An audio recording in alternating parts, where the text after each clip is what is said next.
You're scrolling through endless listings, trying to figure out which gaming laptop will actually let you play the latest releases without constantly dropping frames, while still being a machine you don't hate to stare at when you're not in a raid. The fear of splurging on a flashy spec sheet that turns out to be a heavy, noisy brick is real, especially when you know the next generation of games is already pushing the limits of today's hardware. I've spent the last few weeks testing the ASUS ROG Strix SR16, 2025, on everything from Cyberpunk 2077 at max settings to streaming my own YouTube tutorials, and I want to give you a grounded look at whether it lives up to the hype or just adds another bulky item to your desk. Link is in the description if you want to check the product details on Amazon. First off, the screen is the most immediate thing you'll notice. The 16-inch ROG Nebula HDR panel runs at 2.5K resolution with a 240Hz refresh rate and a 3 milliseconds response time.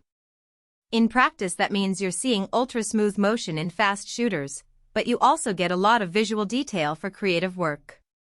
I ran a side-by-side comparison with a 1080p 144Hz laptop, and the difference in texture clarity and color depth was unmistakable, especially in darker environments where the HDR boost brought out subtle shadows that would otherwise be lost. For a gamer who also edits video on the side, that extra pixel density and color accuracy translates into less time tweaking color grades on a smaller screen. The downside is that the high refresh panel sips power quickly. After an hour of intense play, the battery was down to about 45%, and the charger was already warm to the touch. If you expect to game on a coffee shop outlet for a couple of hours, you'll need to bring the brick-style power brick with you. Performance-wise, the laptop pairs an Intel Core Ultra 9275HX with an RTX 5080, and the result feels like a desktop-class workstation in a portable chassis. In the few titles I benchmarked, Assassin's Creed Valhalla, Elden Ring, and a recent RT Xenoblade ray tracing demo, the frame rates hovered comfortably above 100 frames per second at the native 2.5K resolution, and the RTX 5080's DLSS 3 kept the visuals crisp when I cranked up the settings. What's more practical is the MUX switch. By toggling it, the laptop bypasses the integrated graphics entirely, giving the GPU a direct line to the display. I noticed roughly a 510% uplift in frame rates when the switch was on, which is noticeable if you're trying to squeeze every frame out of a fast-paced competitive game. The cooling system lives up to the state-of-the-art claim. Under a full load the fans ramp up, but the acoustic profile stays under 55 dB, which is loud enough to be present but not distracting during a stream. However, the system does get warm on the keyboard surface after a marathon session, and if you're prone to hand fatigue, that heat could become an annoyance. Now let's talk about the real-world ergonomics. The chassis is built for the gamer aesthetic: angular lines, RGB accents, and a removable anime vision panel that lets you swap out skins without tools. That's fun for personalizing your rig, but it doesn't add functional value beyond visual flair. What does matter is the tool-free access to the internals.